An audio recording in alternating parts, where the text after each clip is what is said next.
Have you thought about a Hot Pocket for dinner tonight? Well, you may want to rethink that. All versions of the Philly steak and cheese are included in the recall. They say the products may have been affected because of the meat they contain. The USDA is recalling more than 8.7 million pounds of meat from California-based Rancho Feeding Corporation. No illnesses have been reported, but it is recommended that consumers dispose or return any unused product. And City College held its grand opening for the new science building on Wednesday. The new building offers state-of-the-art equipment with new labs and even a planetarium. Students have been using the building since the beginning of the semester, but they are still very excited with what it has to offer.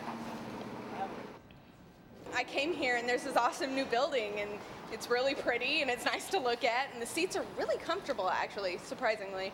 And so I was really happy with it. Yeah. The new S building is just one of 4 award-winning green buildings that City College has constructed to be more environmentally friendly.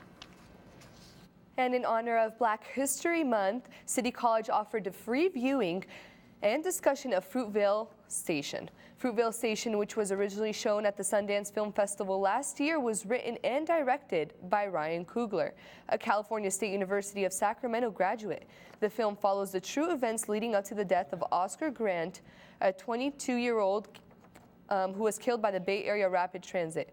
Fruitvale Station picked up several awards while premiering at the film festivals and also picked up critically acclaimed awards after its release in the middle of last year. And a new photo exhibit by Professor Christine Bowers and her companion is now showing at City College. It recounts a difficult trek they made from Nevada to California. Reporter Shakina Blake has the details.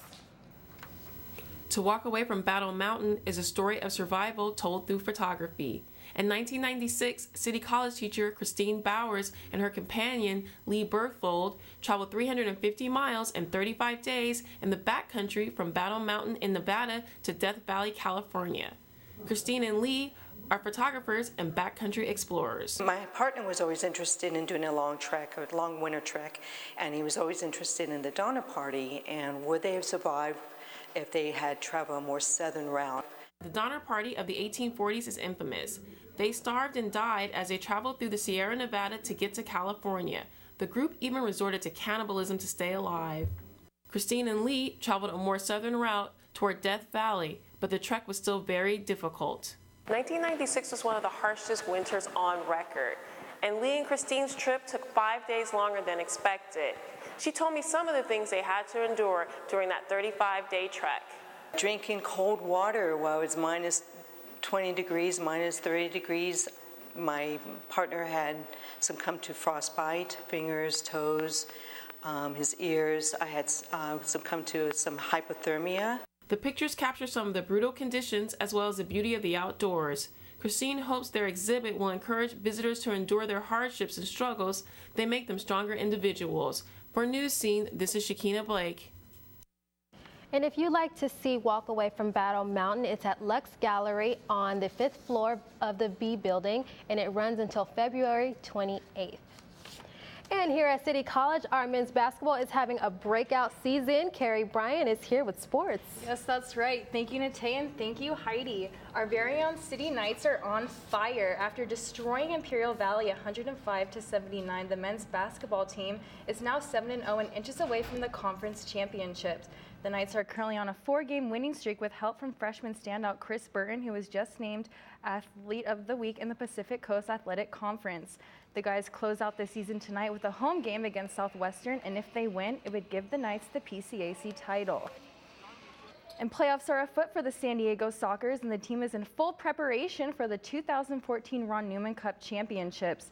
The Sockers finished with 13 wins in 14 games, with a 13-3 record for the regular season. San Diego opens their pursuit of a 5th straight Professional Arena Soccer League title when they host the Torres de Mexico tomorrow at Valley View Casino. Playoff tickets are on sale now at sockers.com.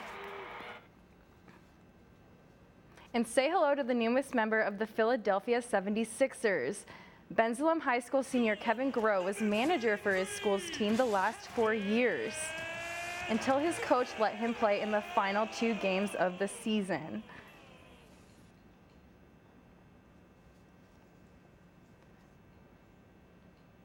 Groh made national headlines when he scored 14 points in his second game, 3 of which were 3-pointers. The videos caught the eye of Sixers president, who decided to sign Kevin to a 2-day ceremonial contract. Kevin would not only get to practice with his own team, but also receive his very own jersey. And Nike comes out with a self-tying shoe. A designer for the company revealed the model of Marty McFly's self-tying shoes from the hit film Back to the Future Part 2.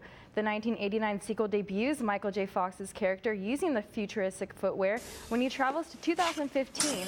Coincidentally, the same year Nike plans on releasing them. The Nike Air Mags come fully equipped with power laces that quickly fasten at the push of a button.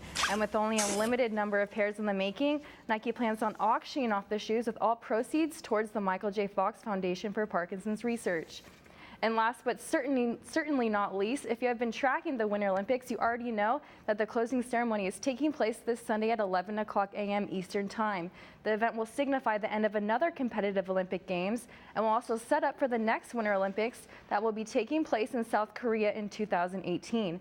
This ceremony will include the parade of athletes, the lowering of the Olympic flag, and of course, the extinguishing of the infamous flame. So have you guys been watching the Winter Olympics at all? I haven't been watching, but I've been keeping count on the gold medals. Thank you, Carrie. Thank you.